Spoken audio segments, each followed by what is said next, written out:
Outriders, let's get outriding.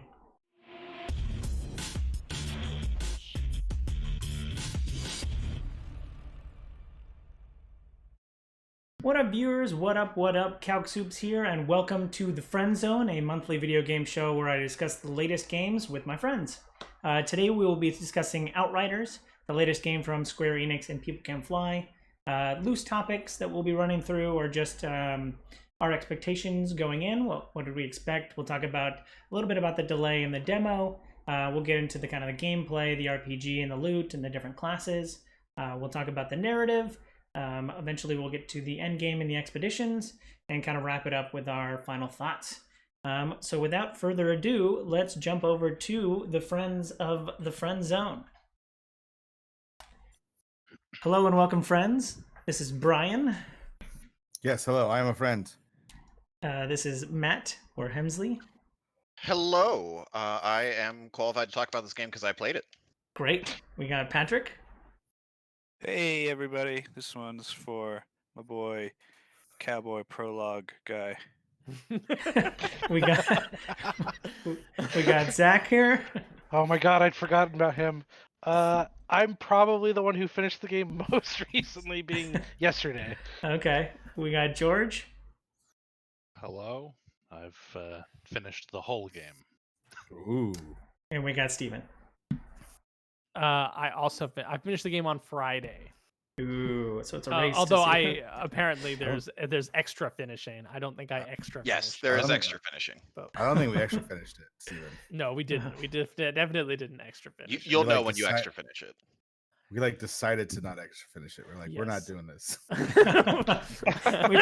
which is probably a glowing review. But before we get there, let's go back to kind of what we were expecting, or maybe a base description of the game going in.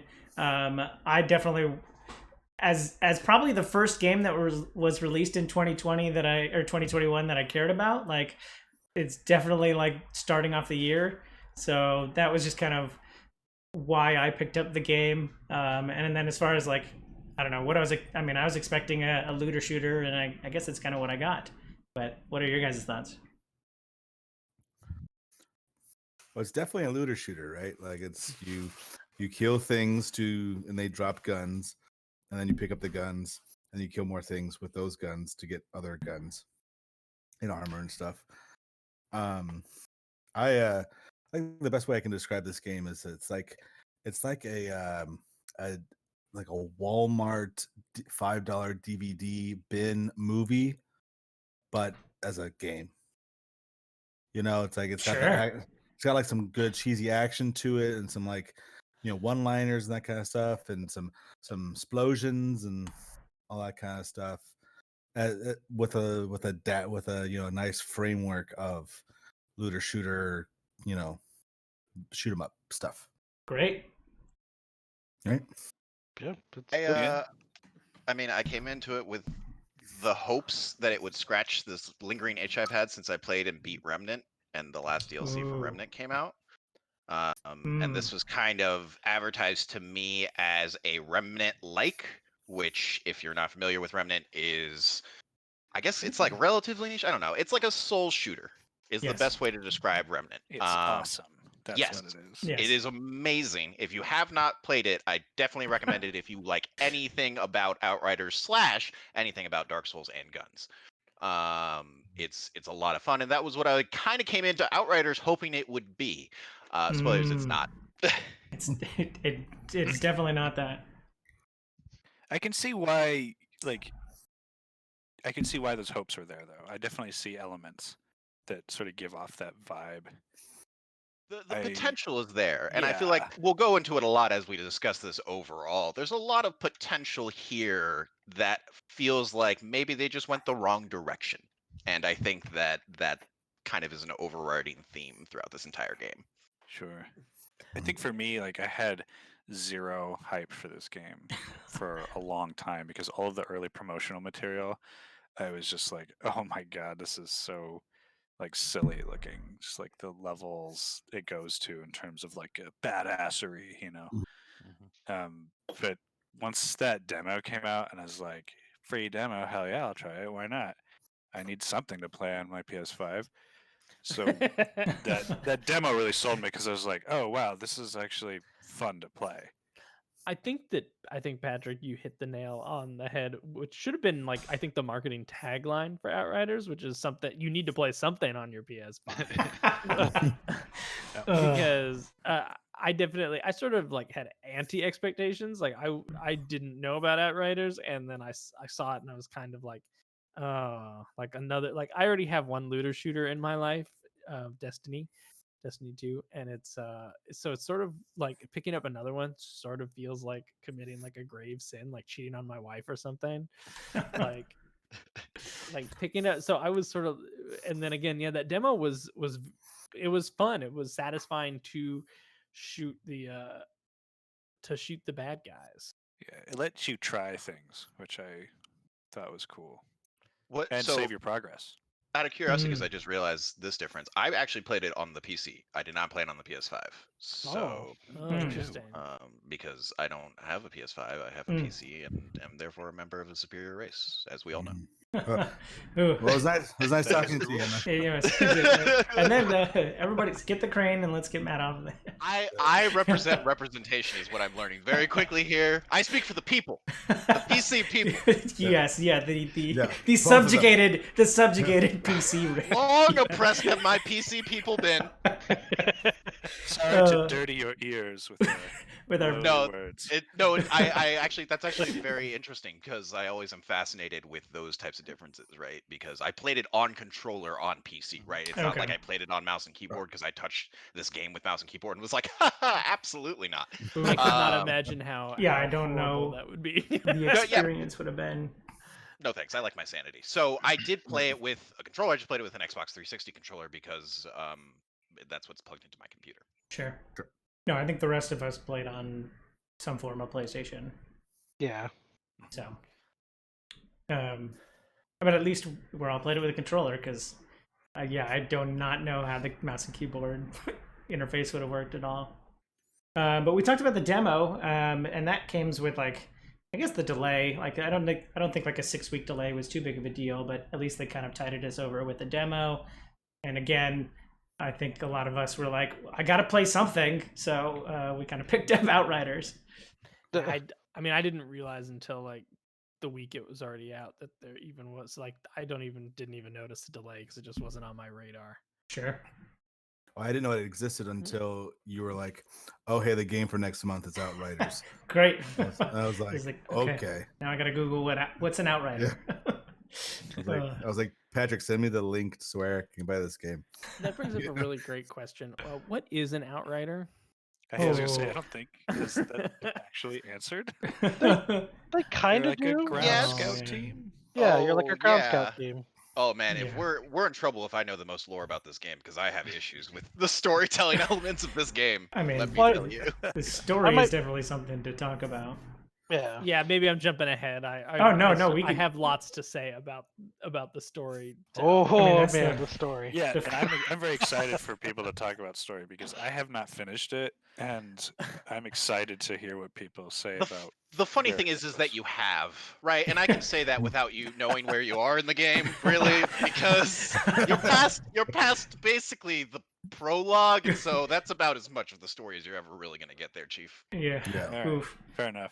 I over-exaggerate, but not by a lot. From what I understand, very few arcs actually close. There's 0 arcs. Yeah. Literally, the entire plot of the game happens immediately following that prologue, and the rest of the game is just you killing the same dude over and over again until you figure out what happened. I mean, if we're gonna talk narrative though, like they definitely tried to pile as much like character development in the last 2 zones as possible. Oh yeah. And it's like, yes. Yeah. Did they though? Wait. Which character developed? Sorry. Given all the That's my question. Given all the exposition, not any development. Hold on, to Jakob. Let's be fair. No. He Oh had my an God. arc. He had an arc. He was a surly alcoholic, and then he died a surly alcoholic. So but Outriders he died a is surly about alcoholic with a heart. so Outriders is Exactly about how an you angry Russian expected man. Did he do right by the one chick that was mad at him? Yes. Yes. Yes, Yeah, he All did. right, see? Arc complete. They did it. Yeah. They See? nailed it. Yes. Although, granted, that arc probably I still had about another 10 hours of the game to go after that arc finished. Yes. Oh my God. Yes. And then they That's start talking because- about. Go for it, George. just like the story you think you're playing the whole game. Once you get into the last, say, like, I don't know, 2 or 3 zones, is a completely different story. Yeah, spoilers, not actually the story. Fun fact. Yeah, No, what no. you It's thought a was the completely story, different story. lies. Oh, yeah. Completely lies. Also, just going back to arcs real quick, shout out to my girl Bailey, Professor X. Also a character arc. Oh Suspicious, my shady God. merc into weapons dealer for rest of planet, I guess. Oh, But also, like, how good is she at rolling that wheelchair through sand? yes. Yo, amazing. She- Professional. Upstairs. I like to think that it's again, it's the craftsmanship, Telekinetic. right? Shout out to my boy Yakov, Yes. Oh. Okay, now I feel like I need to finish this game because I'm like, man, I'm missing out on some. No. Ooh. Yeah. I will give you a whole synopsis when we get to the narrative section, Patrick, because because we had to run through it just to make sure. Right after we finished, we were like, okay, so wait, is this the Wait, so plot? What is the plot? Yeah. Is this what I just did? I mean, Great I- gameplay in search of a plot. I legitimately Back think of the that box this quote. it sort of emphasizes that, like, the story of this type of game really doesn't matter. No, I agree. Right? People are there to play with their friends and loot stuff. I mean, I that gets kind of agree into. with you. I wish it wasn't the case, but yeah, like what kept me going was that I was just like, you know what, this is fun to play, and it's fun Yeah. to play with people. Yeah, you were there for the action gameplay and not for the story that was just all cliches all the time. And that gets to a little bit of something of like. Diablo. Yep. I think this is kind of a pitfall of like any single player game that's meant to be played multiplayer. Like anytime any studio is trying to ride this line of like it's going to be fun for single players but also for friends, it's like I mean, like I tried, like Fallout 76 is a prime example of like I love the Fallout games and I want to know what the narrative was, but it's like when I'm in a group of friends playing, a multiplayer game, like they're going to be talking over and then like all It's there's like impossible. it's impossible to hear Oh, what's yeah. going on with the story, and like what's actually happening, and you're like, And then people are and in then- different Yeah, because spots. Casey, like when you and I would play Fallout 76, it'd be like you'd be in like a building, and like you'd find like a recording or something. and Yeah. it's like somebody you're trying to listen to this like recording, and I'm outside like, oh my god, look at this guy, he's like missing a leg. Hey, I found some more mentats. Like, yeah, And see, this is where I have to disagree because going back to Remnant, it told a story. It didn't tell it well, Mm. but it did tell a cohesive story in Remnant by locking the story bits into cutscenes that you had to experience. Right, the action parts Sure. were segmented, and the lore that you picked up was item descriptions. Right, it didn't let you in these Mm. areas have these nexus hubs where you could start different important cutscenes. You could talk to people, right? You could talk to Sure. a shop vendor and someone else could talk to a shop vendor. But if you had to start a cutscene, everyone was wrapped into the cutscene. And that's a thing that this Outriders didn't do. So a lot of mean- the time I definitely was Like- locked into cutscenes when I had to watch myself go down a fucking carriage. So, but like Yeah. only there, I constantly was noticed- just like, why are we doing this thing? Oh well, I picked up a side quest in the town and then it just gave it to everyone. I'm like, oh okay, so you saw a cutscene that no one else saw, and then here we are. Casey, do you Casey- want our opinions on gameplay or on story first? that's good. I mean, I think well, we're nowhere on this list do you mention gondolas in That's true. You're right. I yeah, definitely. actually. So I'm kind of disappointed. I because know, That's I my really- favorite part of the game. Yes. I mean, we did experience it multiple times at multiple times. Yeah. Just playing with people and all that kind of stuff. My favorite part is when they like would black out to a cutscene of him jumping over a slight gap, then just to go Or back just to pushing a door open. yeah. It's like- Lifting a log and they- then letting it fall. Can we talk about that for a minute? I'm sorry to just Yeah, no. check, but like, Go what for is it. up with that? It's, Ugh. it's clearly not hiding a load because it's just not long enough. Yeah. And you can skip it if you're fast enough. So Yeah, my understanding is, and this is part of a broader issue with the game, it is all to do with networking. So it's not loading, it's Oh, making it's sure that your team is all together and ready in the same place to enter the the fight. And so it pulls Interesting. everybody into a cutscene so And that you're because it's all always online, even when you're solo, it has to make that correct. it's check. instancing. Correct. Interesting. Okay, all right, that makes sense. But Hmm. it's Does just make it is sense. It's purely just- It's still it's terrible. purely a check on location to pull you together and set you all in the instance at the same time. I think I would have preferred literally just like a blank screen or like a tip screen or something instead of Sure. a cutscene Yeah. showing us because- information. It's yes. just like not useful. Because it is ridiculous too. It's like, did I go in the door? Oh, good, I did. Okay. They then- instanced those like they cut up the sections of the map. I feel like too much. Like I feel like that's Yeah. there are boss fights and stuff like that, like the beast hunts and things like that, that you could have just given me a longer load into the area, but put everything in the area. There's Yeah. there's so much about the way that they structured those maps where like they had you drop the flag, but really for the most part, like you're only walking from camp to whatever your destination is. So it's like, what was the point really of the fast travel things? I found them honestly more confusing a lot of the time to like figure out where the hell I was supposed to go. Well, yeah, it's worth noting, regardless of story or gameplay content or whatever, that map is one of the worst maps in video games ever. Oh my god. Yeah, you because you are not on the map and Yeah. you don't have a Drives me compass. crazy. yes. Constantly. And I cannot believe who created a map in which you don't show up on the map, so you don't know where you actually are. Yeah. And just then even if you can wild. figure out which zone you're in, you don't know what north, south, east, and west are to be able to indicate in any way to your team where you want to go. Yeah. All right, I wanna say my piece about the shooting. The Great. shooting and the abilities felt very good at the start of the game.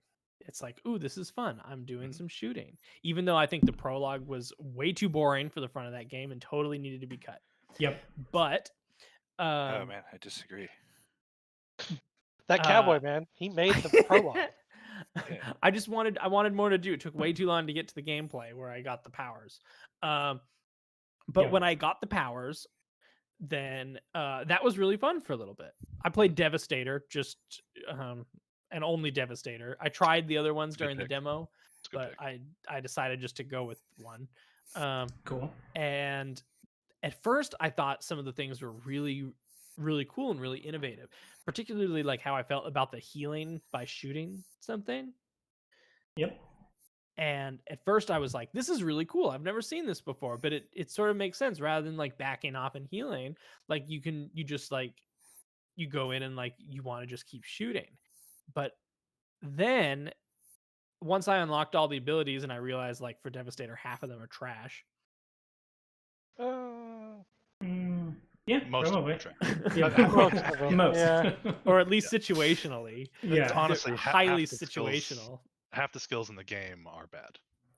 Um, The other half are really fun. Well, but the other half- here's my I issue think with the they're skill part. weaker. Is every class has like an ammo skill except for Devastator. And then from everything that I played, you're almost dependent on that extra ammo skill. And then Right, and Devastator gets that's- like bullet catch, and then it doesn't help you half the time. But see, I actually like those bullet skills are really good, and I hate that. Yes. I hate that. Like, I feel like one of my powers has to be just shoot, but better. Like, Right.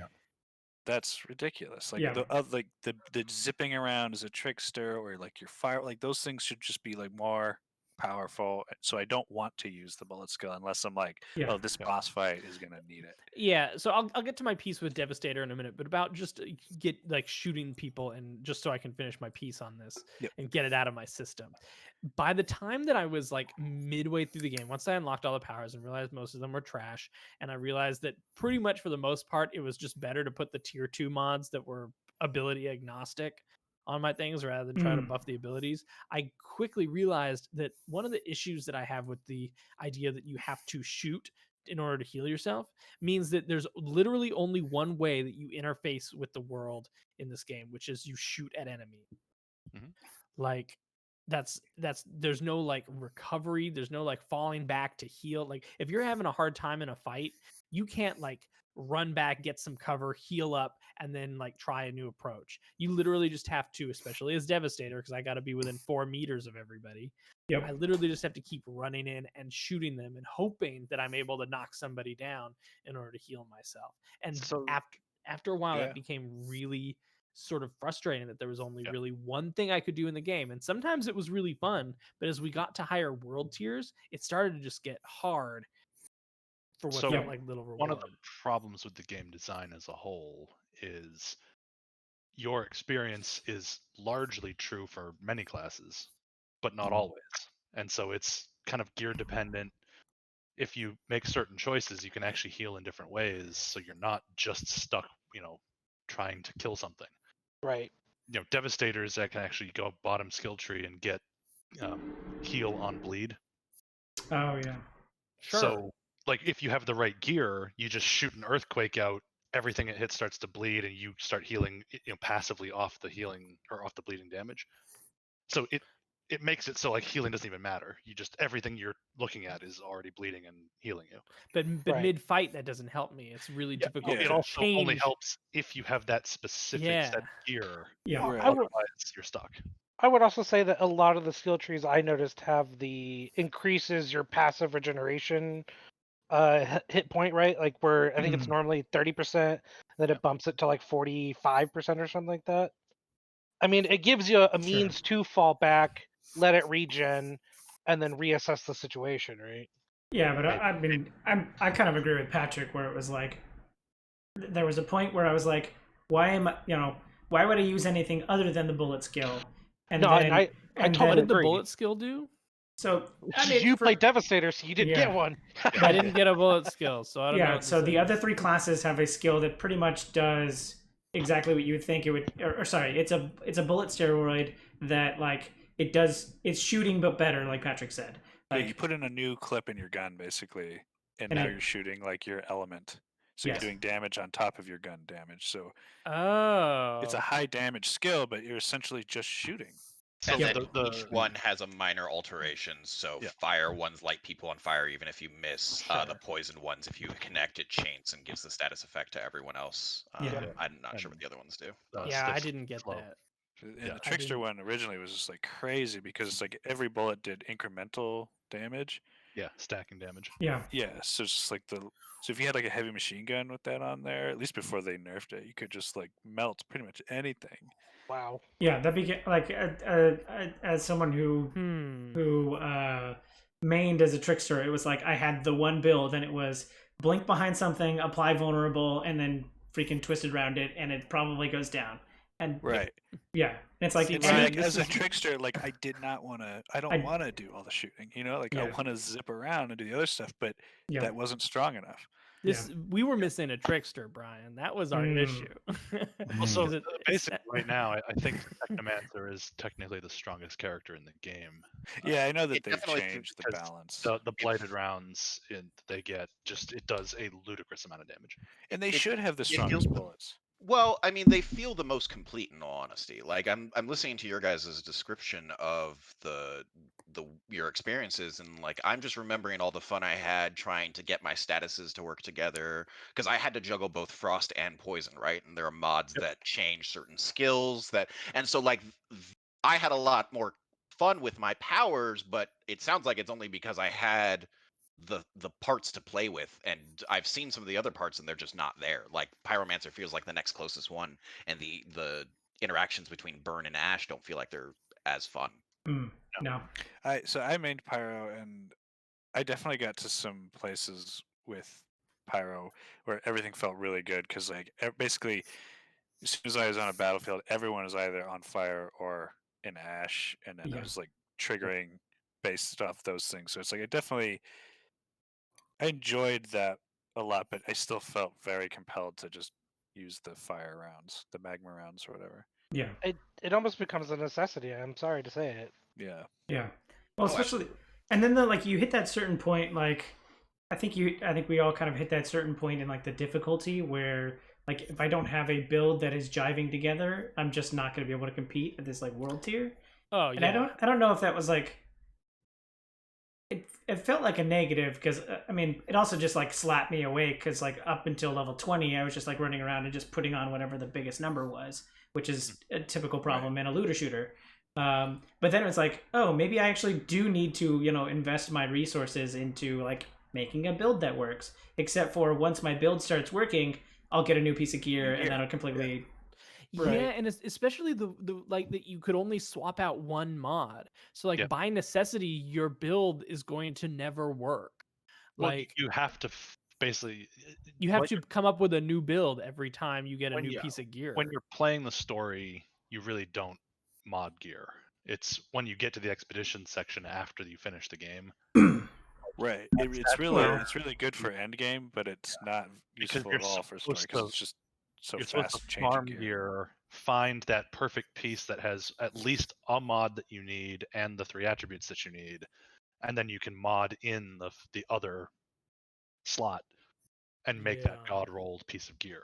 And theoretically, that'd be easier to do because they have the level up system, but you want to increase the rarity, and when you do that to the rarity that you want to increase it to, all of a sudden you need titanium, and like that stuff is scarce until it's not, and then by the time that it's not, you're at the end of the game.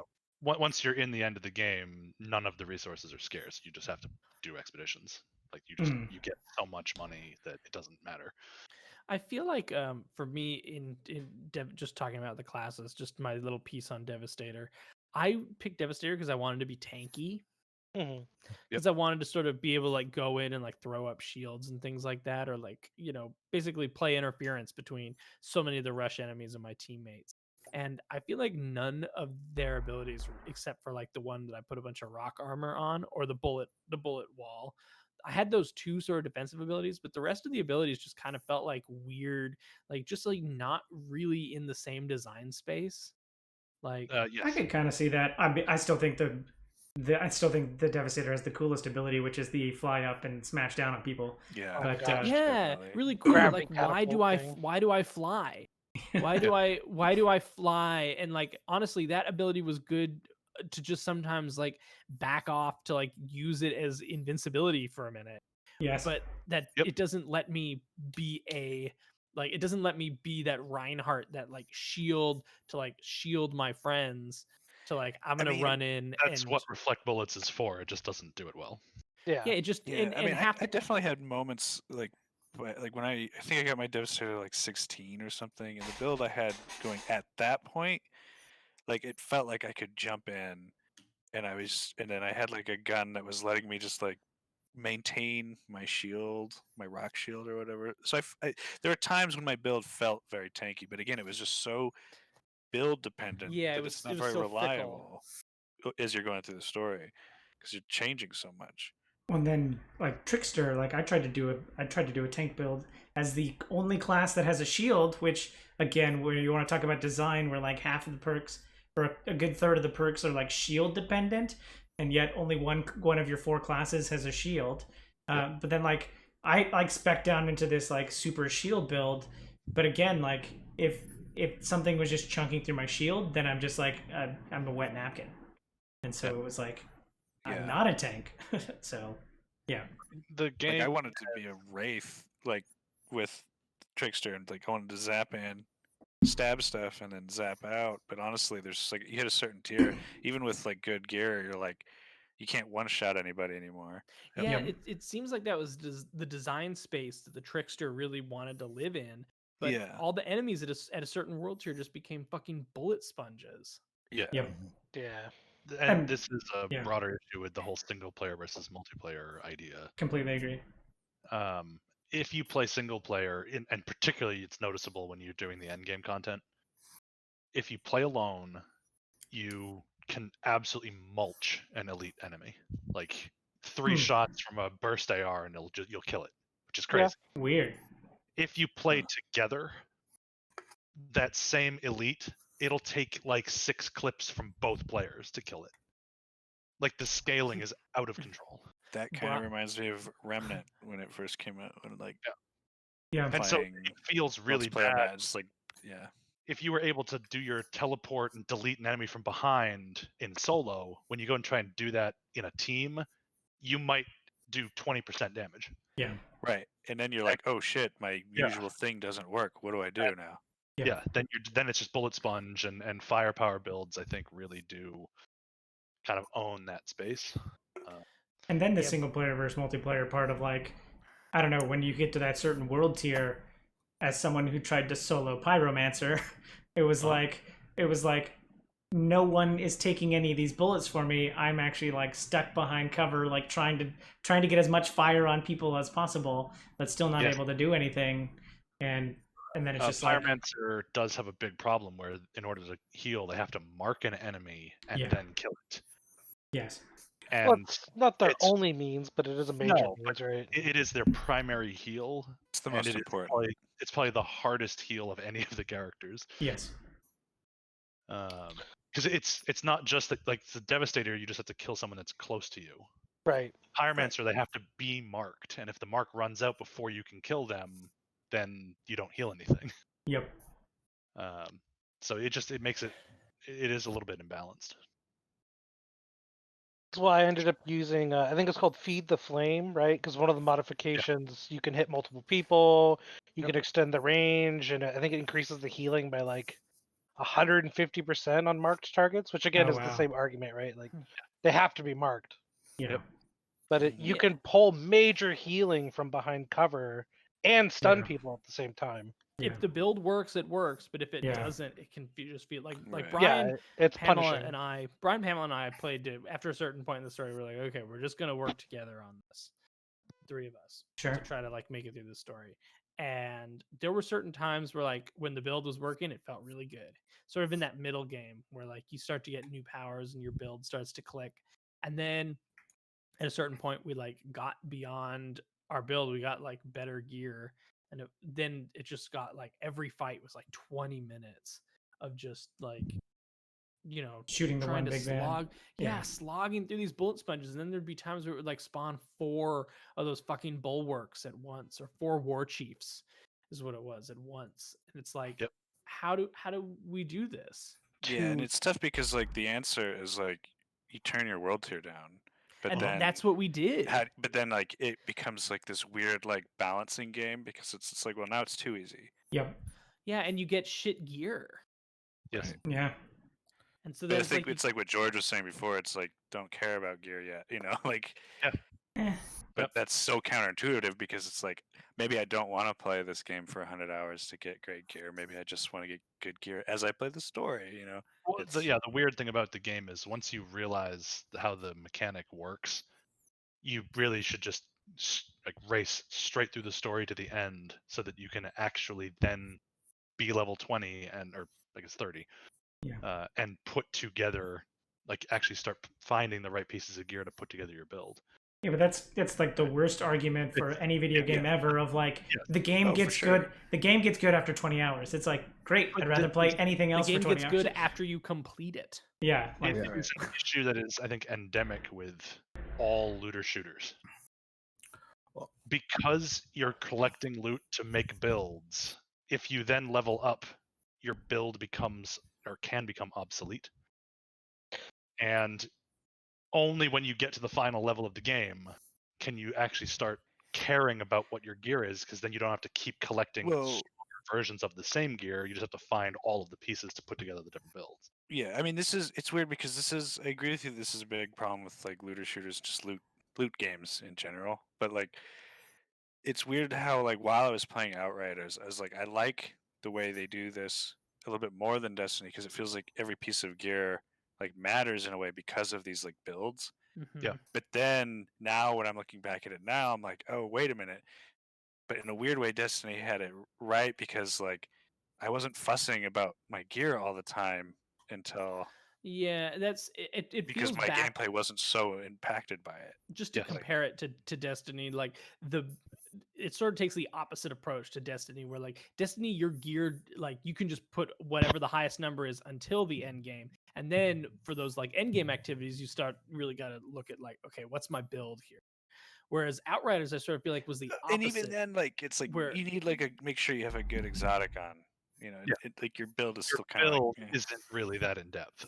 At least it didn't used to be. Yeah, I mean, even right now, the only time that you got to worry for the really high end activity where you're trying to like do the Grandmaster Nightfalls or something. Like for most of the game, it's just like, what exotic am I going to throw a lot of fireballs, or am I going to, you know? Whereas with Outriders, I felt like every piece of gear was something I needed to grind for.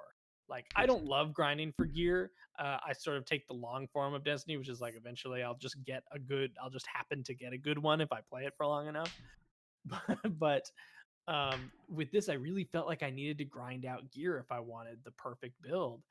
And for a game with which its story was only like sort of half engaging, I just wasn't sure that I wanted to slog through, you know, difficult gameplay to get to get a bunch of different items. Like, I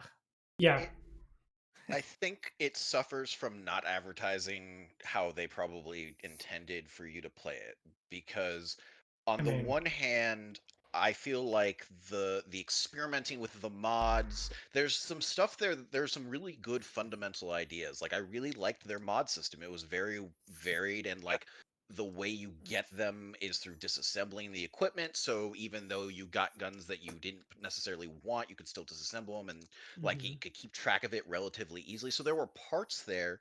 The only issue is that later on, as you guys pointed out, those mods didn't matter because some were just strictly better than others. Some did similar things, just strictly worse. And so there, I enjoyed the leveling up aspect, the getting to the part.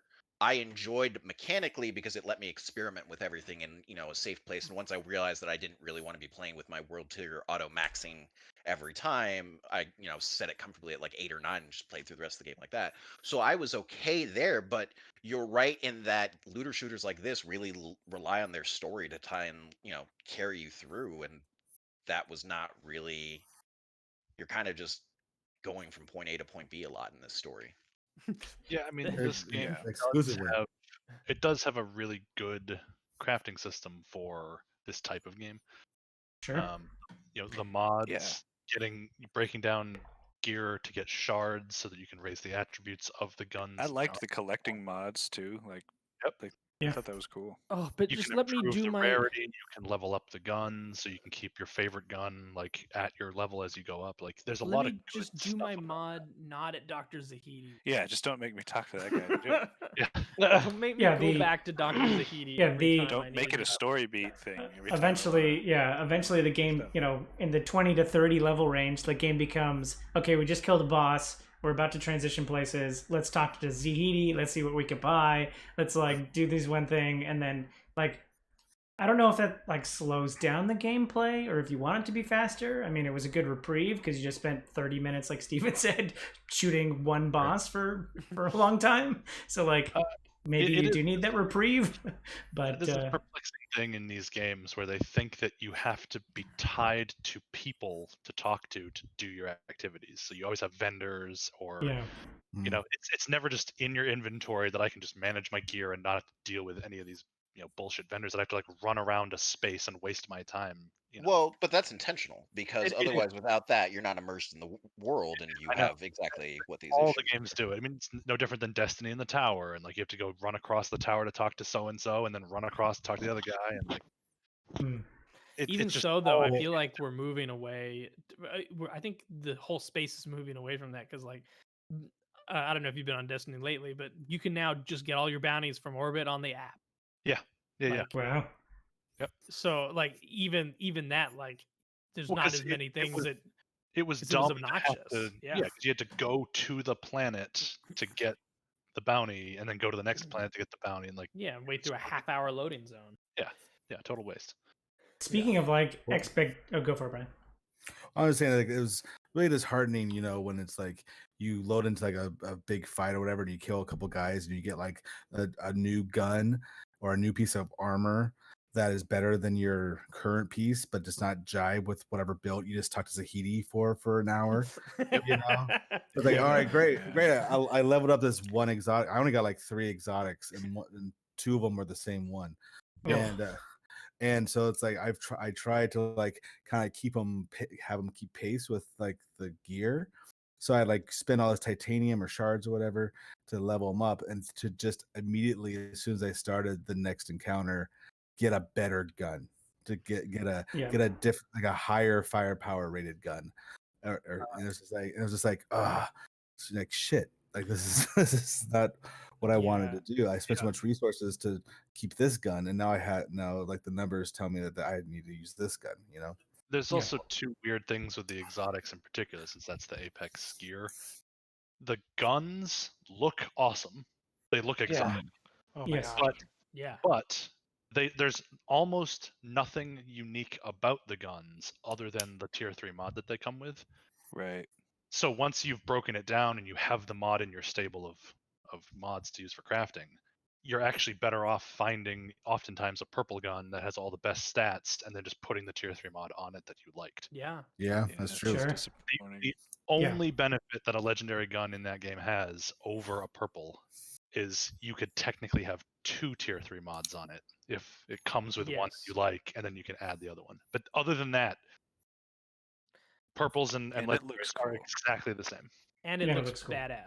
But they look better. Did anyone get any exotic armor?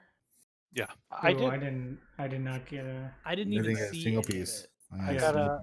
I got the Cannonballer's helmet or whatever. Yep. Does it look cool at least? It looks like a helmet with a pair of goggles, and it's a set of 1 of 3. Oh my god. So the weird thing with armor sets in the game is they actually have sets. So there are 5 pieces of the gear, but you only need 3 of them to get the set bonus. But most of the armor, like, I'd say it's a mixed bag. Half of it looks great. Yep. It makes you feel like you're the apex predator of the whole world. Sure. And then the other half makes it look like you just came out of a dumpster. Like, I was really pissed at how long it took in this game to start looking cool. Well, and like, yes, that entirely dependent on just what gear set it is, because you can end game level 50 gear that still looks, it's made of rope. Like, I don't understand why the artists in these games don't design your max tier gear to actually look powerful instead of looking like it's made of scraps. Destiny did the same thing. Yeah, Destiny's been doing that garbage punk for a while. Yes. I mean, I think just the way to fix this is that every game that has loot like this, where each piece like changes your appearance, you need to just have transmog. You just have to have it. You do. It's not an excuse anymore. And like, there's so many games that do it well now. That it's not a hard concept to just disconnect the attributes of a piece of gear and the visual layer of the piece of gear. Yeah. Yep. But this game doesn't have it. The other one of the most glaring things missing from this game are loadouts. Oh my god. Oh, yes. Yeah. Yes. So where was that? You cannot save your loadout. So a game so build based, you would think that would be something that they would. It's baffling, because if you decide that you want to try a firepower build versus a skill power build, you have to change all of your skill points, and then you have to put on your new gear and mod it to get it exactly right. Try it out. Oh, it doesn't work exactly like I want. Let me go make some edits. Yeah, like, you I want that so bad. Or if you misplace a point and you have to start all over again. Yeah, you just have to clear the tree and then pick all the nodes again. And then if you decide, I want to move this node that's like, all the way at the end of the tier, I got to clear the whole thing, start filling it out again. For a tree that lets you reset it for free as many times as you want, why not just have all the points be removable? Yep. I really don't understand like what their thinking was in or that way. Unforgivable that you cannot actually save your loadout in a game. Or as far as like gear is concerned, your 2 options when you click on a piece of gear are not trash and trash. And it's like, in a game so dependent on gear, why can't I lock it? Like, yeah. And like, there's even gear that is locked, like the stuff from the pre-order. Oh my god. So I was like, oh, you can lock gear, great. Oh, no, you can't. What the hell? The only thing you can't do is put it in your stash to save it. But if it's on your person, you are almost guaranteed that you're going to end up dismantling it by mistake. Yep. So one thing I couldn't figure out is you could lock gear through Zahidi, and I couldn't understand why. Yeah. Oh. I think it actually ends up marking it, and then you end up dismantling it later. Does it really? I think so. Because Oh I my remember, I God. definitely remember there was a button I hit, and then a closed lock appeared on my gear, and then I couldn't figure out like what the purpose was. Hmm.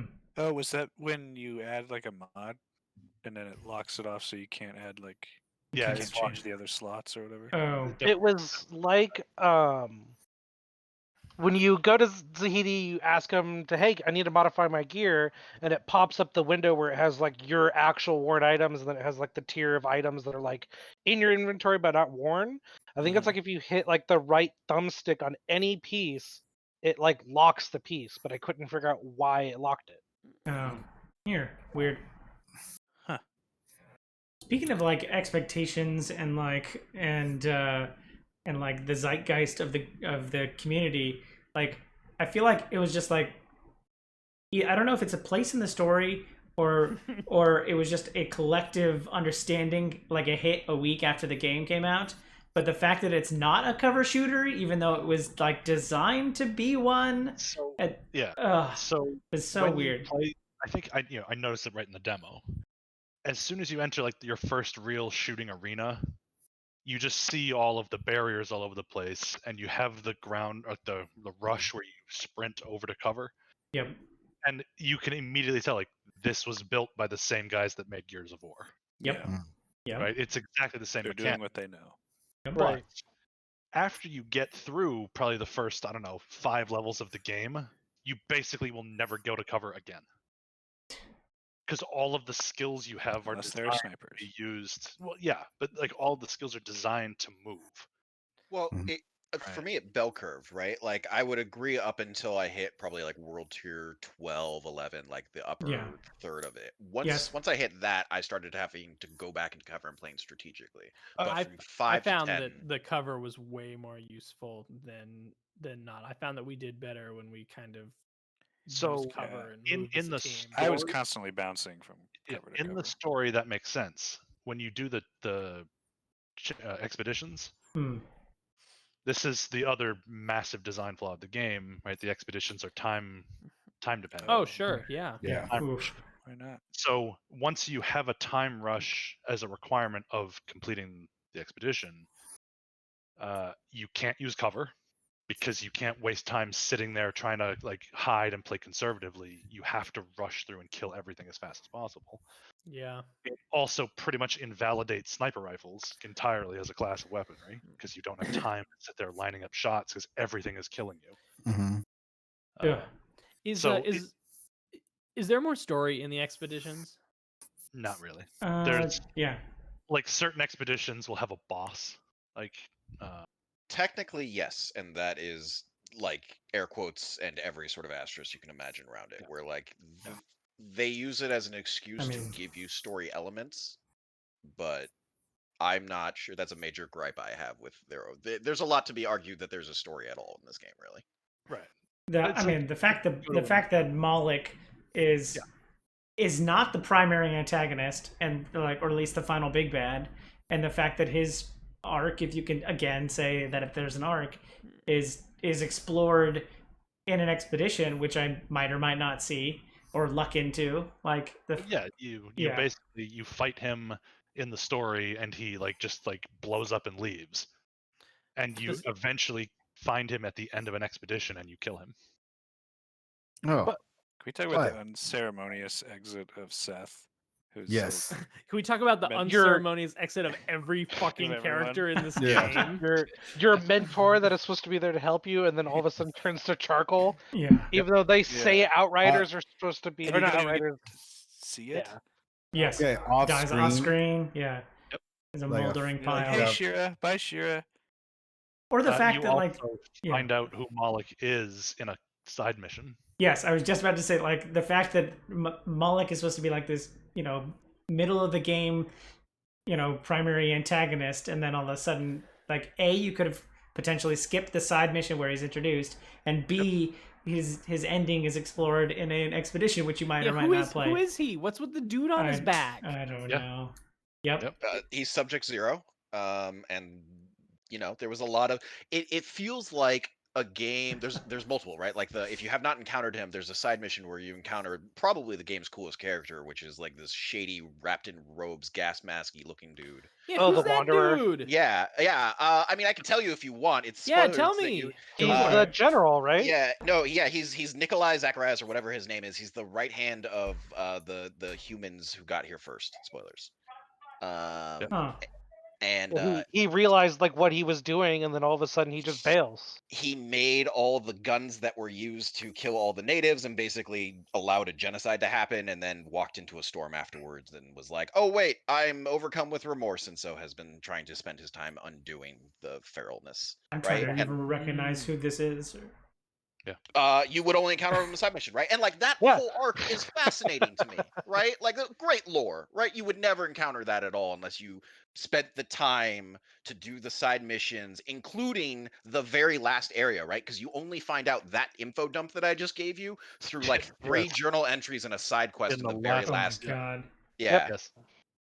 So it's 'cause not. in the whole last couple of zones, all you're actually doing is trying to get to the ship or the signal, and you just walk through these big cities finding radio logs, and like that's where you get the lore dump of what's Ugh. happening, and you just go and find the next one and the next That's where one. you and the get the next one. story. Yes.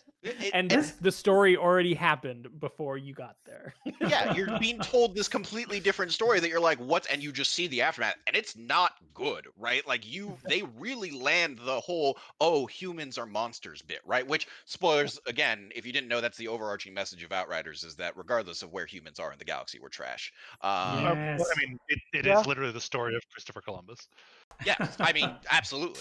Was there another Columbus ship that got there first? So that's the Yes. whole end part of the whole story is the whole that end after your guys' ship leaves and it takes you like 89 years to get to the planet, everyone you left behind said, oh, we're going to do it better to them.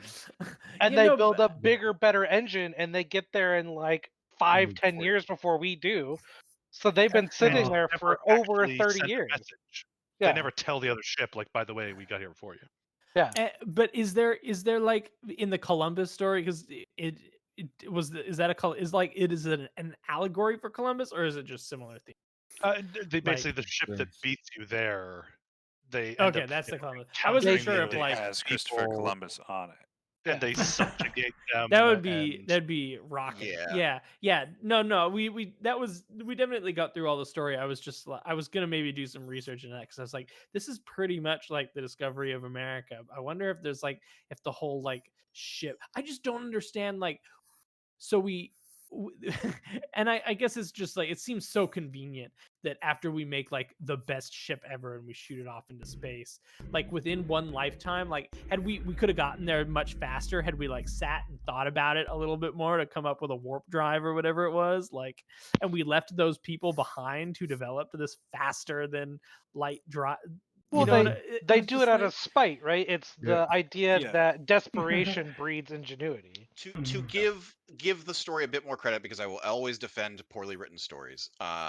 Is so what happens is throughout the entirety of the thing, they do a very good job of this even from the prologue, right? There were supposed to be 2 ships. The other ship blew up in construction right before you were going to leave. All the original Outriders were on that ship. They died. You were part of the masses. You got basically conscripted into being a new Outrider, and that's why you're here, right? And so what turns out happening is, hey, you remember that ship that blew up? Well, it didn't completely blew up, so we just fixed the engine and made it go faster, right? So there's some give and take there, but yeah, that's the whole story.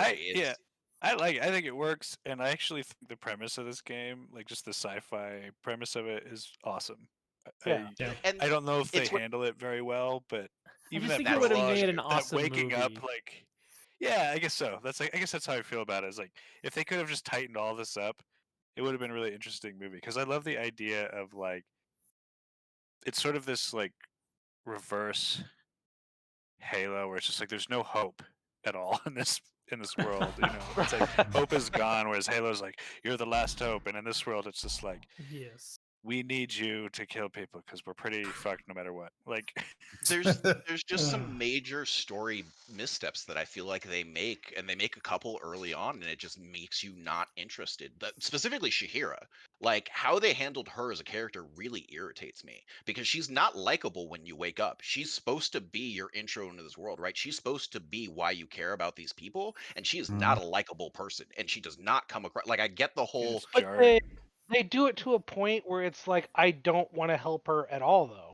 Right, 100%. And then you Yeah. do her side mission and you find out, oh, it's not just her. Everyone here is unlikable, right? And that's the tone. Including you, though, as your character. Literally, one of the first things you do is like, hey, did you just shoot that shopkeeper? All right, well, I'm executing you in the street. And like, This what's place is funny weird. is that like that's the harshest action you do, and it's vindicated by the rest of the world and how it treats you, because you go on and you try to regularly help people, and the people you try and help either turn out to be horrible or they immediately die, right? I Like think- that's the moral you're constantly taught on this planet. So I what think that makes? for- No, go ahead, Stephen. I was gonna say, I think that is one of my big issues with the story of this game. Is the protagonist doesn't have any, like, our character doesn't have any kind of an arc. There isn't, and granted, there's a lot of games where the protagonist doesn't have, in video games where the protagonist doesn't have an arc. But I feel like this wasn't a role playing game. This was a character, like we were playing a character. Like they had a personality. We didn't get to choose whether we like killed the killed the guy that we were execute him or let him go or something like that. We weren't role playing like that. We literally were just like, we literally, it was just like, no, this is you play the type of person who's gonna kill. Yeah, it's just who's gonna kill. And for me, I just sort of felt like in a game that really feels like it has set characters, I just wanted our protagonist to learn something, or just to like where they are at the beginning and where they are at the end is the same. They don't they don't learn anything, they don't build anything, they don't restart the Outriders, they don't they don't fulfill a quest or anything like that. Like a final sacrifice. Yeah, it was just, they're not a hero. Like, I mean, that's the problem. Is like you're not a hero. You're just a mercenary, pretty much, who's just like, I guess I'll keep living. You get the drop pods. Yeah, I don't know. All of it just feels all of your actions, because you don't have choice, right? So all of your actions just feel unjustified. Even though the world is harsh, it just seems odd that you're just like, oh, everyone's fucked up? Cool, I guess I'll be fucked up too. Like, it just feels really strange to me, where it's like, I don't feel like I'm the protagonist. I just feel like I'm somebody else's antagonist. Ooh, that's good. I mean, this is where the game itself is really not about the story. It's actually about just building your class and coming up with that perfect gear build. Yeah, but I mean, like, I guess what bums me out is that there are like morsels of a really interesting story here. Like the premise itself is interesting. The idea of like this mission to this new planet fucking up, and then you waking up to find out what had happened. Like that's interesting to me. Yeah, honestly, really, it would have parts been of this game. It would have been a really good story for like a Mass Effect game. Yeah, I wanted like interactions with the fucking insurgents, like learn it, because there's definitely hints that like they are just actually maybe the good guys that are like the rebels, but then they're also like crucifying and like hanging a bunch of people up for different like I wanted to who like are the good guys? Like that's I don't know who the good guys are in this world. Yeah, and that's weird for a story. And they can even be, it can be morally gray. I don't necessarily need to like have you are a good guy and these are the bad guys, but I at least want to be able to like sort of like for the perspective of the story, or, though, you need to, or interact you need to with root for something. who am I rooting for? Like, am I rooting for this group of people, or am I like, and let me like sort of Fallout New Vegas style, like let me choose which faction I want to work in. Let me like make my way to the insurgent side, but it just wasn't that game. See, I have to disagree, because they had a story they wanted to tell. That's why they told it the way that they did, right? Like the complaints that you're not a role-playing game character, I agree with, right? But it's because they had, whether or not it's a good story, completely different thing. But like that's why I feel like they've made the decisions they wanted to make, is that they had a quote-unquote story, or at least cool things that they liked that they wanted to put in a video game.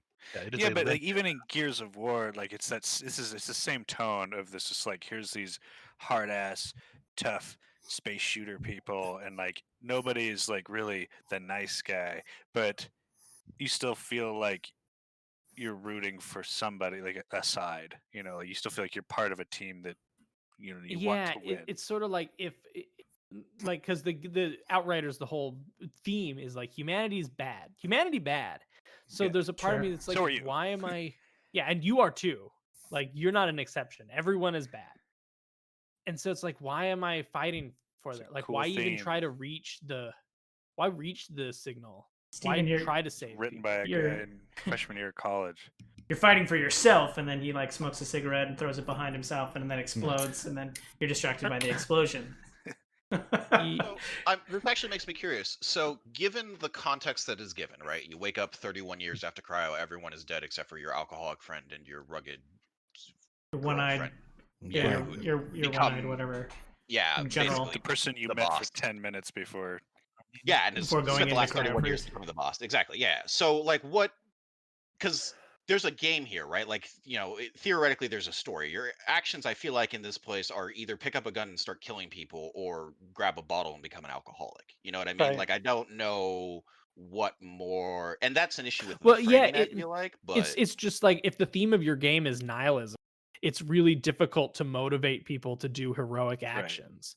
It's really difficult to feel like I need to save the world if everything, if I really believe that the world isn't worth saving. Well, that's the whole point It's of getting to the signal, though, right? Is Zahedi's the one guy who's held on to that hope of there are still supplies. We still have things that can help us build our civilization, guys. Yeah, but you still feel like so like, all right, let's get this shit over with. Yeah, But hold on, I'm gonna go trick a guy Yeah. in this camp to shoot himself in the head real quick. But that's Like- what makes me laugh about the main character is the whole time she doesn't. All she cares is that she's alive or he's alive, and then all of a sudden it's just like, well, yeah, I'm gonna go over here and do this, and then I'm gonna go over here and do this, and Right, but what I'm saying is like Yeah. these issues, these would be like page one rewrites in a script. No, like, totally, if you like- hand it off Yeah. to somebody where you just be like, I don't care about this character. You literally have them kicking the dog in the first 5 minutes. Like, yeah. like it's just it breaks Yeah. so many rules with like And when the likable story, characters. and when the story tries to like get you to go in a direction, it's like your characters like don't cares their way through the story. Yeah, yeah. Like you shrug yourself to victory the whole time. yeah, Just you're just like I guess I'm good at counts. So I guess I'll do it. yeah. But I don't know where things like. How does it end? Like, spoiler for me. Does it end hopeful? Like, what does it wrap? How does it wrap? So up? All right. It ends with It ends all the supplies being ejected onto the surface of the planet, and Zahedi's like actually amazed because you think that the computer blows up and you don't manage to actually release the supplies. But then it shows you cutscenes of every, I guess you could say, major faction leader realizing, hey, there's stuff falling from the sky. Hey, there's more stuff to fight over. Yeah, and basically. That's exactly Essentially, it, yeah. yes, that's it. The whole end game, the expeditions, what you're actually doing is getting a signal of one of the drop pods, and then you have to go and secure the drop pod to get the resources. Yeah. Like Right, that's so the so actual like end the game. theme, man, it's so monotone throughout. Then, like, right? So because then Yes. at the end, it's still just like, well, we got to get these supplies before somebody else does because people suck. Yep. Well, and they're just like in different locations with either animals or other humans like around them, and you have to fight through and then secure the drop pod. And you just keep that's every single expedition is a different map taking you to a drop pod. Ugh. I see. I sort of feel like they had some really cool story ideas, and they drew up a storyboard for it, and they couldn't figure out the in-between parts of how to explain to get from point A to point B. Yes. And they just said, that's what we're going to do. You just Honestly- go from here to there to there. Honestly, this is That's- probably the Nintendo method, like the Legend of Zelda method of story, which is where they finish all the gameplay and then they brought in some writers who were like, "Can you make a story from this?" And there honestly, like, there is a lot of really compelling stuff. I think the writers and the world builders did a really good job of making something that's really cool and something that really feel like that's during the demo what sort of hooked me was like wanting to find Good out more world of this building, world. bad story structure. Yeah, But and it's also it the really felt difference like they had the in game. genre. they had if the it was an RPG, you'd have a lot more story depth and choice and those types of things. But Yeah. Yeah, but I don't need choice. Like I don't want to conflate like good story with choice, because I also do think games lean on choice way too much these days sometimes, where it's like I don't need to be able to choose which way I go. You know, I don't need it to be choose your own adventure. I just need an adventure. like that's Last not of Us just had like- some. I don't know if anyone played Last of Us 2, Yeah. but some similar themes Sure. to this, and again, no choice. But the characters Yeah. definitely had arcs. Yes. And like, even though everything kind of sucked, and a lot of the characters you like even maybe like hated the protagonists a little bit Yep. for different reasons, you did understand who they like. You understood their choices, and like you walked away with it like it was an emotional arc. Yep. With similar themes, but and still without choice. But it for Outriders, it really did feel like they had this like roadmap where you're almost Super Mario style, like moving from sort of level to level across the map, even in the way that like, you know, you sort of have these like straight lines. It actually is very similar to the Mario. I was gonna say that overlaps. I didn't realize that until you just said that, but I'm like, oh, Yeah, I man, didn't it's realize really, it until as I we was really, saying it. we really do World 1, World 1, Level 1, Yeah. World 1, Level 2. Yeah, and then you know they just they hired some decent sci-fi writers, some good sci-fi writers to like connect it with like, well, why are they going all the way out here? Okay, well They saw the, you know, the protagonist saw the signal in the and she wrote it on her hand. He or she wrote it on their hand, and then like okay, so it's still there because they've been cryo frozen for 30 years, so it's still there, and then we gotta use the signal, and then we gotta. Why didn't they know there was a ship? Oh, because it's the Flores, and it got there first. Yeah. We should talk about the bugs in this game. Yes. Yes, we What already bugs? got to that. There are no Those are bugs. features. There's only features. Only Wait, features. are you telling me I wasn't supposed to have my hair disappear every time I died? No, you were. It's just something you made as a character choice. That's what I thought. Yeah, you toggled that option. You just forgot. I toggled the There are hair several poke out of my helmet. So I will be positive on the game in that I didn't run into very many actual gameplay bugs. Like Yes. No. like my Same. skill worked. And Well, wait. the shooting worked. Is right? logging in considered a gameplay bug? No, it's its own thing. So, Yes. so the Or- actual game. The actual playing moment to moment. Yeah, It's and functional. I don't know if anybody here. I heard the horror stories of losing my entire inventory, and that would probably cause me to no longer play a looter shooter. But Yeah, So- that's a nightmare. It seems like, the lion's share of actual bugs in the game were all based around the networking, Yes. right? Not being able to even log into the game. Like Spinning you hit wheel of sign in, death. it sits there and So- hangs. Yeah. I And did not finish the constant- game, and it was because I had like a string of like 3 days where I was like, I should play more Outriders and finish this up. I should play more Outriders, but like each day, and in each like 3 days in a row, I kind of tried a couple times, like Mhm. for maybe a half an hour or so to log in, and I was And it like, would just sit there. you know what, fuck it, I'm gonna play something else. Yep. I only have so much time to play games. I can't just be waiting to get into this game every day. Right. Yep. And so after like the third day of that, I was like, you know what? I think I'm good right now. So in the a few best months part, when this is like really tightened out, I'm gonna go back and just crush through this game real quick. But Yeah, I'm do done it. right now. Do what Brian and I did by the end, which was World Tier 2. Yeah, I'm just like I'm gonna crank it down because I do want to see the rest of this. I do want to see the more of this world. It's still cool to me, but Ooh. I was just done for now. I don't know. To be best part about fair, the sign-in bug though is you'd crash out of the game after you had logged in, and then you have to sit in the queue again to Yeah. get it to log in again. Yep. And so my favorite bug is when we were playing with Pamela, who was playing on a PS4.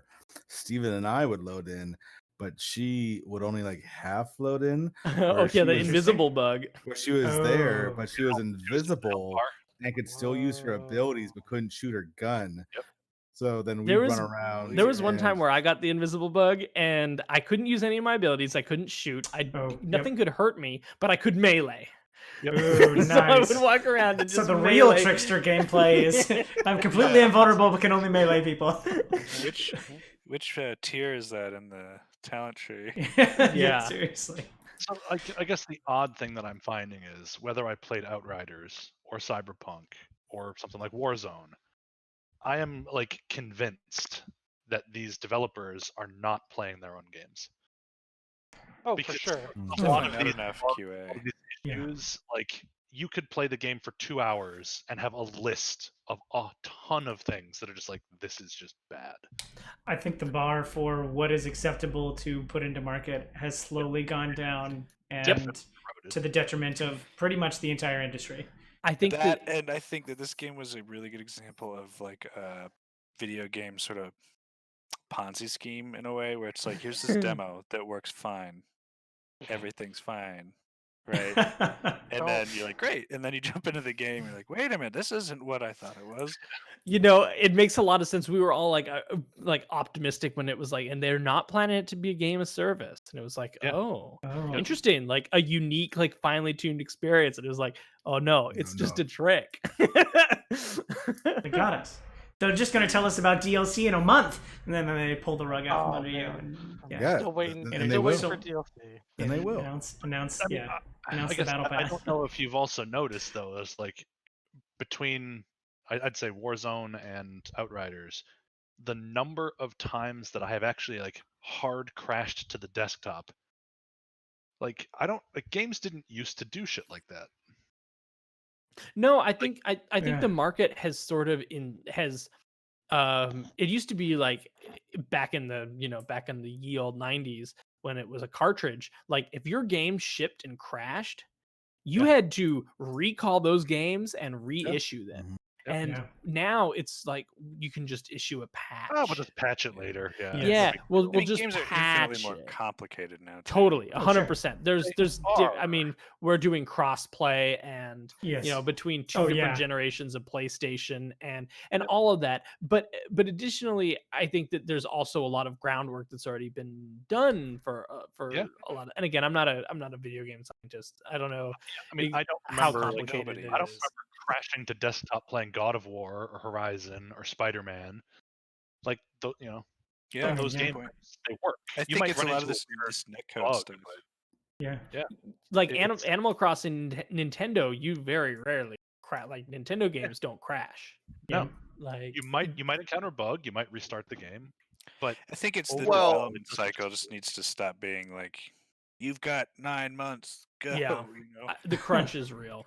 That's for sure. Yeah, I will say it's not fair to compare Nintendo and the way that they run their video game company to everyone else, in that they produce for their own console. They keep a lot of their stuff in-house.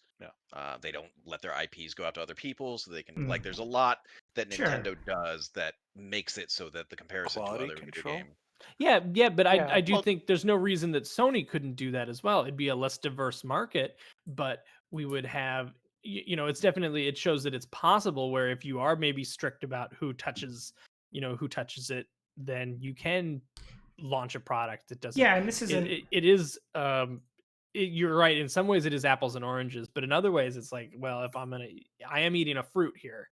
Like, and it also like, if it didn't work with, like, I don't know, if it didn't work with the RTX 90 or the last generation of NVIDIA graphics card, that's fine.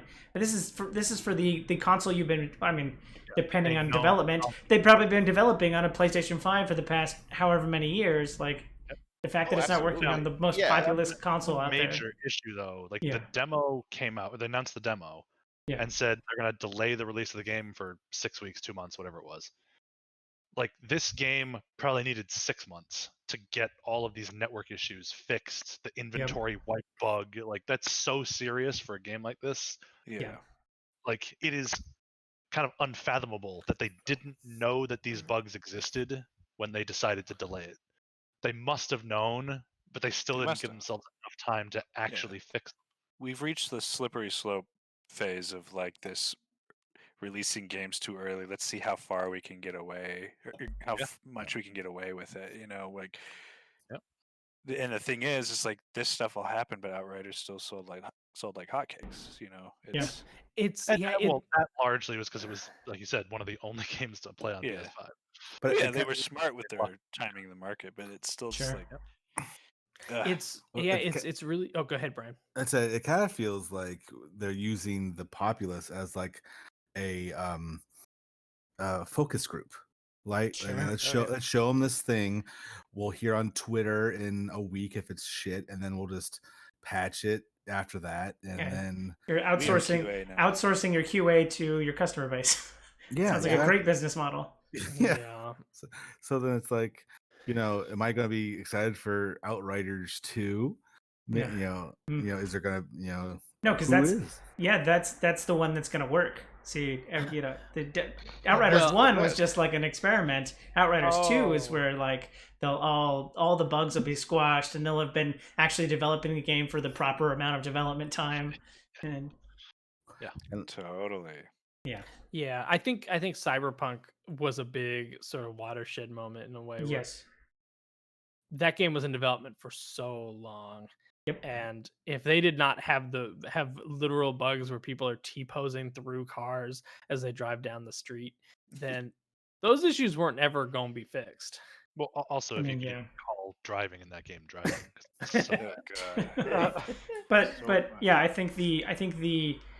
I kind of appreciate like everybody who came out at all the studios that came out in like early 21 to be like, hey, we're pushing it out for 6 months, and like you can say COVID if you want, but it's like maybe the market is just vehemently against having a game that doesn't work, and like Anthem was a prime child, but Anthem at least came out in a competitive release slate where people had other games to play.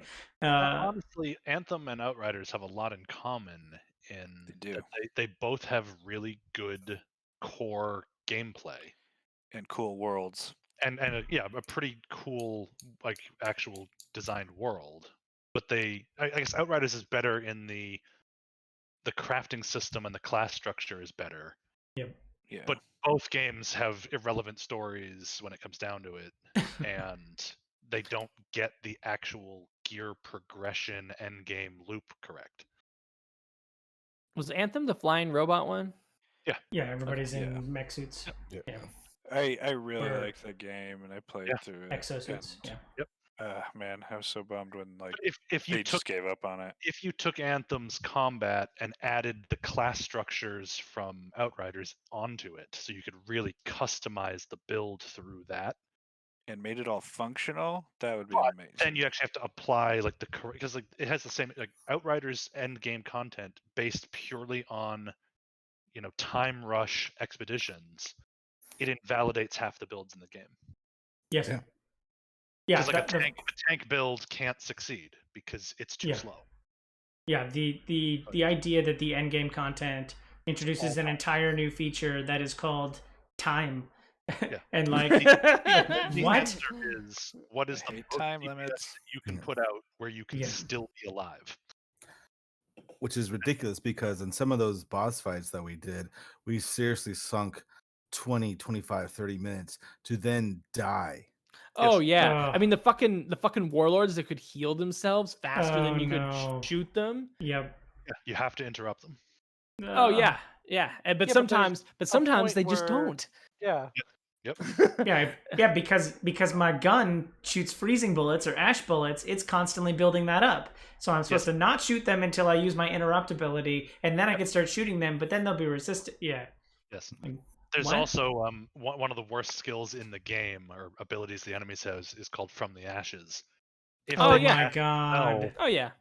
When they kill stuff, you just see a little red orb on the ground, and you're like, shit. That means they're going to come back with full health, and I have to kill them again. If you get that in an expedition, you might as well just log off, because like it just wastes, at least 30 seconds of time, which could be the difference between gold or silver. Well, and there's nothing more frustrating in games across the board, even including like board game stuff. If you're fighting a bunch of dudes and you spend a bunch of time and resources to fight the dudes who then just self-heal, and all that progress is gone. And you're like, what am I playing this game for? I'm literally wasting my time. And that's why, unlike the last fight, we cranked it down to World Tier 2. Cranked it all the way down because we weren't going to waste our time to get the same sort of closure and moments that if we did it World Tier 12, because it was going to take literally an hour longer. Honestly, bringing it down to World Tier 2 gave me the power fantasy that I was kind of seeking for the entire game. Yes. Just like running up and blasting people with the shotgun. Like So the end fight is actually bugged. oh, is it? In I what think way? I think they actually fixed it in the patch, but Casey and I actually encountered it. Yes. What is We it? didn't really know what was going on at the time, but I've read it through Reddit. So whatever like, I don't know what the world tier setting is like broken for that last fight. Like, Well, so regardless so of I was basically in gear for the end of the expedition tiers, like max level 50 gear. And I just went with Casey to finish the story because he hadn't done it. And we went in to fight him on, I think it was like maybe world tier 12 or 13. something, yeah. And so like that world tier 12 is probably level like 38 gear. And I'm sitting there in level 50 gear. And I couldn't damage him. That's weird. Oh my god, I'm And so so- glad we World Tier 2'd it. So Yeah. then Casey turned it down a tier, and I still couldn't damage him. Then he turned it down to like tier 8, and I couldn't damage him. And so eventually we just turned it down to tier 1 and smoked him in like 3 shots. So Yeah. there's something wrong with the scaling where if you go into Yeah. content that is downscaled too much from where you're actually supposed to be, it actually makes the content harder. Huh. Weird.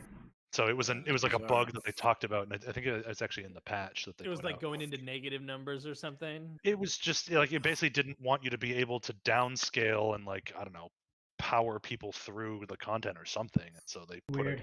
downscaling penalty on it. And like nobody knew that was happening until you actually go into the content and you're like, I don't understand why. If you just went in at like half of your world tier, like the monsters would actually be harder to kill than if they were in your own tier.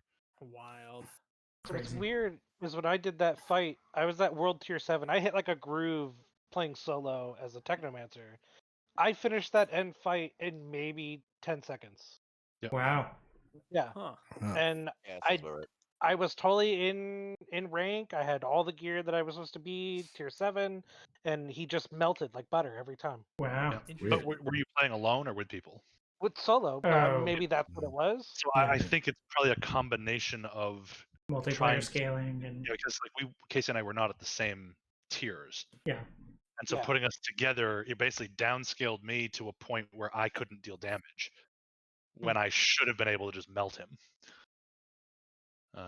So yeah, just you may have encountered some weird stuff in the game because the math behind the scenes is not really telling you the truth. You I may see. have unlocked one of our features. Our downscaling feature. I was just getting so frustrated. I was playing a Technomancer the entire time because ice powers. I can't not play ice powers. Sure. And I had that minigun rocket launcher for pretty much the Oof. entire time. Second lot of coolest fun. skills. Second coolest skill is just pulling out a minigun. Yeah. And so when we were playing like a World Tier 11, like there'd be like not even the prime guys, just like some like a bulwark or whatever like that. And I would unload an entire minigun into one dude. Yep. And his health bar would maybe go down an eighth Wow. or Oh. like nothing. And I'm like, I literally just stood here still while you were shotgun because I realized that you could heal yourself faster, like if you just got in their faces. Right. And just unload every single bullet I had in this minigun and did almost nothing. And that was just a little better than the rocket, which you got 4 rockets. You shoot a rocket and like what if you miss one of the rockets, then sorry buddy, and the other ones were just like no splash damage, very small radius for splash damage. And it's like, what am I like? It's just so disheartening when you use one of your abilities that you have been on cooldown for like a minute or whatever, just to do very little damage. I had some final thoughts on like a couple of multiplayer things before we could probably wrap this up. One of them is you have 4 classes, but only 3 players can play at once, Oh my god. which is like, why is that a thing?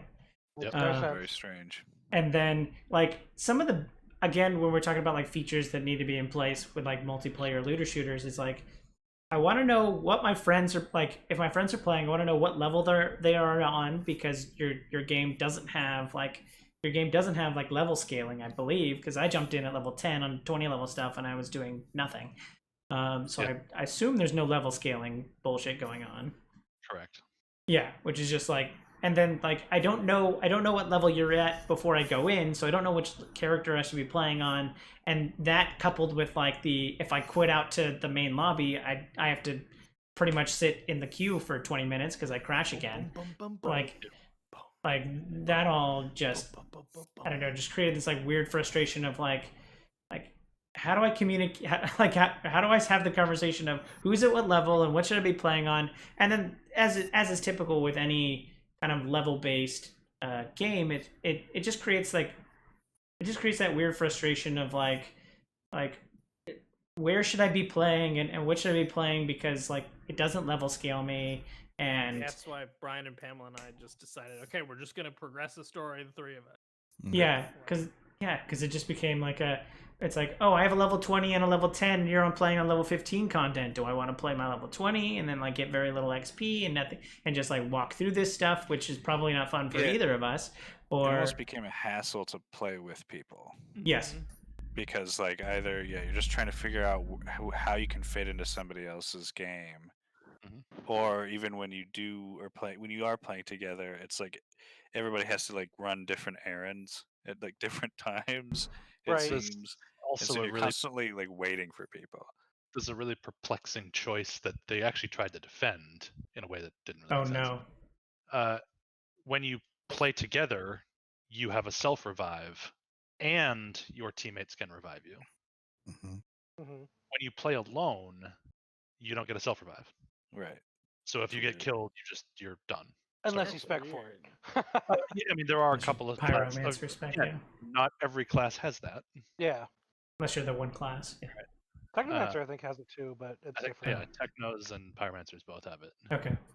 But overall, just like, why do you not have self-res when you play alone, but you have self-res when you play in a team? Like, it doesn't make sense intuitively. Yeah. Yes. They tried to defend it because it is a combat puzzle, and that you have to solve. I don't know. Solution to every puzzle. Shoot them. I don't like taking a hammer to a puzzle, but I guess that's a way to do it. Bullet sponges are not really a puzzle. Yeah, seriously. No, so. At no point is this game a puzzle. Give me enemies that are weak to different types, so I have to go back and like I'm gonna use the frost bullets on these guys because they're the fire gremlins. No, it was just the same bullet spongy dudes over and over again. There was no puzzle. The most puzzle that there was there is when some dudes had shields, so you had to go behind them to shoot the shields. Them both had the shields, you know, like. Or there's that one fight when we were the obelisk fight, where it was like, okay, we'll defend on the stairs, and then when the big head bashy guys come out, we'll go and we'll fight them down. That was about the most puzzly it ever got, I think. Yep. But I think you have a good point. Like, they could have made it more puzzly if you had to actually have certain like status ailments to put on people, you know, that type of stuff. Yeah. They have the mechanics available. They just didn't actually use them to that effect. Yeah. And eventually you just get that you random into some enemy that has that one ability that just sucks, and then you're like, okay, well, I guess this just sucks. And particularly in multiplayer expeditions, like something like the Alpha Perforos, those big dudes, they just leap on and punch you. And when there's like 6 or 8 of them at once, like they're all bullet sponges. And then they put on their extra armor, and you can't hit them. Yep. So it's weird because on my Technomancer, again, you have to use the bullet skill, which makes no sense. You have to use blighted rounds. Yep. Yeah. I use blighted rounds. I'd have bullets return if I killed someone, and I basically carried an LMG all the time, and just basically melted anything I encountered. Never ran out of bullets, and elites were like no problem unless there was like 4 or 5 of them, like you said. Yeah. I think. And there's like hidden mechanics somewhere in there where like I think if you put status effects, their armor goes away. So like, my toxin and my freeze could both cause vulnerable. Yeah. Whew. Well, that was most of it. Is there any other topics before we kind of get into final thoughts? I think the horse is dead. Killed it. Cool. So big fan of the gondolas. Oh yes, Gondolas, yes, all the way. you're right. Gondola again. Fucking gondolas. I did have to chuckle whenever, like in the store in the cutscenes, they're like, "Hey, we got an Ultra on our side. Yes, this one individual is going to save the fight." And then you load, and there's like 3 of you. And it's like, why didn't they like? It's like, did they want me to play by myself? Because like that's what the story tells me, or do they want me to play with friends? Yeah, it's weird. A game where joining up is so intuitive that the story was so like, there's only you Yeah. and your two friends. And your 2 You're the friends. You're the last Outrider. Oh, except for those 2 guys behind you. Well, there were also some cutscenes that are just you, and then others that would randomly have all 3 of you in them. Like the gondola. I think Mhm. I was the only person in that gondola, even though I'm fairly certain that I had to wait to ride the gondola until Patrick and Zach were next to me. Yeah, Actually, or you there's see all 3 people like walking down a hallway, and then one person's actually in the room to have the conversation. There's Just a like, journal entry about the gondolas where it does have to go back and forth each time. Oh yes, there you go. Yeah, so you Well, ride the yeah, gondola. and also it's really exciting and fun, and the reason I play the game. Yeah. All right, Brian, give us your 30-second final thoughts. Okay, final thoughts. Outriders is a game that is pretty good. I'm not a big looter shooter fan, but it's fun to play. If you're looking for a game that you just go into places and you shoot a bunch of enemies of with some friends, it's good. It's fine. World tiers are dumb. You can play the game and get the same experience on World Tier 4 than you can at 15. So just do that. Great. Go for it, Matt. Final thoughts, 30 seconds. Liked Outriders for the price that I paid for it, which was free because it was gifted to me by some friends. So Nice. Great. yeah, and that tells you all you need to know about Outriders, folks. Thanks. All right, I guess that's it, Patrick. Really, really like what they are trying to do. I think overall I still enjoy the game, and I'm gonna play more. And there's a lot of times, honestly, some of my favorite times with that game. I was playing solo. I turned down the game's music, and I just had like the Spotify, like built-in Spotify music going, my PlayStation, and it was just some good Zen combat. It's fun to shoot things and kill things in that game, and I don't know if I'll ever get sick of that. Yeah, they did that right most of the time. As long as you've got you're where you need it to be. Go for it, Zach. So like was said before, it's a gunplay game, right? It's run around, shoot people, use awesome abilities. But the difficulty level of the game has no bearing on the actual game. All it does is just add more bodies to the screen. While fighting those bodies can be fun, it's really frustrating doing the same fight for half an hour. I would definitely keep playing the game, but probably only with people, and I don't know if I'm exactly excited about Expeditions. Because it's more run, loot, grind, less let's go do a dungeon. Sure. Go for it, George. Yeah, I've got 2 max tiered characters, Powermancer, Devastator. I think crafting wise, gun mechanics, class builds, there's a lot of really good game ideas in there. But the fact that they built the entire end game around a timer based activity means that half of the gear, half of the skills are useless. It's a huge game design flaw. That and all of the network bugs they have tells me that the game really shouldn't have released yet. Probably needed at least 6 months of just QA and polish. So a lot of good ideas, but definitely ends up with a pretty average product. Last but not least, Steven. Outriders is a great launch title for the PlayStation 4. There's a lot. There's a lot of ideas and stuff in it that I think are really interesting for the looter shooter genre. But like has been stated before, I think that some of the looter shooters we've seen have done what it wants to do. What it wants to do better, and I think that in a certain way, like I just expect, I think a little bit more out of my, a little bit more polish out of my video games here in the future. I don't know if this is this company's first outing. They're sort of their first game. But it definitely sort of feels like that. I don't think that if another Outriders came out, I would be very interested in picking it up. But it was a fun game to play when it wasn't being frustrating. I think that sometimes people assume that you really want a challenge for a video game, and sometimes that's just not the case. Sometimes you just want a cool. I think it would have been better, almost not as a looter shooter, like if you just had your 6 abilities with guns that the damage scaled, and you just played through kind of a cool story. Sure. Yeah, I agree with most of that stuff. I think the game was borderline unplayable in single player. I think and so I would potentially be willing to play more in multiplayer. Some of the disconnects some of the literal disconnects, like bug issues, like it's definitely a good problem to have in the first week of like, hey, maybe the servers are crashing because they're not, they can't support all of the hype around this game. But and that becomes, all those bugs were just so frustrating. So, I think that the narrative left more to be desired.